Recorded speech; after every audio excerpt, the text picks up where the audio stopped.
My name is Colm McMullan. I'm an Assistant Manager in the Tax Department in Harbinson, Mulholland.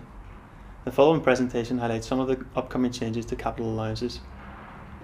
In June 2010, the Chancellor announced that capital allowances available to businesses would be reduced from April 2012.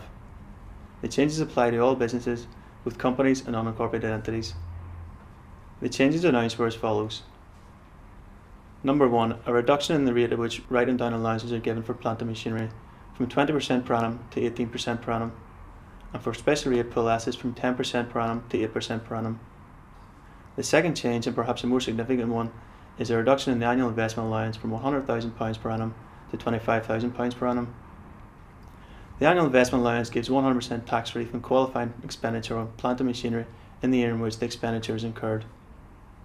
Therefore, the reduction to £25,000 presents both all businesses with a timing issue to ensure their capital allowances claims are maximised.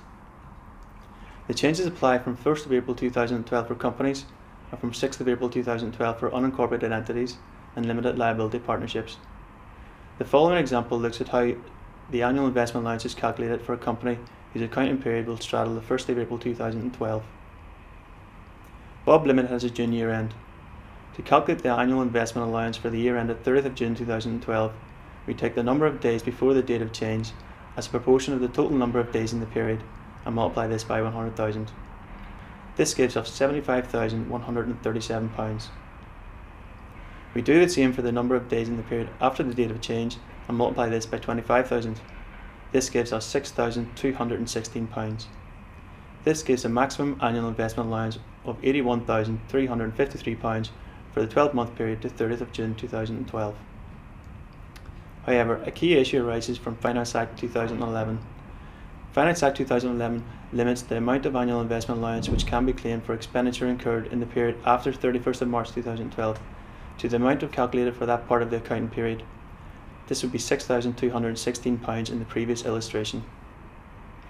This means that if Bob Limited spends £80,000 in the year to 30th of June 2012 and all of the expenditure took place on or before 31st of March 2012, the full £80,000 would qualify for 100% tax relief in the year of expenditure. However, if the £80,000 of expenditure took place in the final 3 months of the accounting period, only £6,216 of annual investment allowance would be available. The balance of the expenditure would only obtain capital allowances via writing down allowance. Therefore, in order to ensure capital allowances claims are obtained as early as possible, businesses may be forced to bring forward planned capital expenditure. Given the pressure faced by many businesses on cash flows in the current economic climate, this may prove problematic. So what options are available? One way of obtaining capital allowances without having to spend a lot of cash up front is to acquire the asset on a hire purchase or HP agreement. Under a typical HP agreement, a business pays a deposit up front and thereafter pays a monthly instalment over the period of the agreement. This allows the business to obtain the asset for a limited upfront cash payment. And for tax purposes, the full cost of the asset is treated as taking place on the date at which the asset is first brought into use in the business. A further option would be for the business to consider leasing the asset. As with HP agreements, leases do not require a large cash outlay up front. However, under a lease agreement, the business would not own the asset, therefore it would not be eligible to claim capital allowances. However, tax relief is still available. The relief obtained depends on the type of lease entered into, and if the leased asset is a car, the CO2 emissions of that car.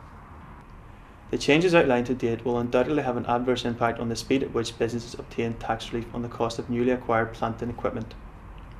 However, Finance Act 2011 made an important change to the short life asset regime, which may provide businesses with a means of improving the rate at which allowances are obtained.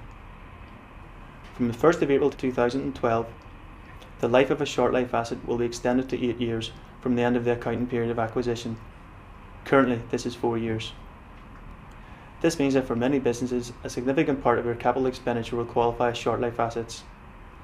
If a business decides to make an election to de-pool the asset is put in its own individual pool for capital allowance purposes. If the asset is sold within the 8-year period and the proceeds received are less than the tax written down value, a balancing allowance will arise. If you would like to get further information on any of the issues raised in this presentation, or if your business needs to invest in plant and machinery in the near future, and you would like to speak to someone to ensure that you time your expenditure right in order to maximise your capital allowances, please feel free to contact me.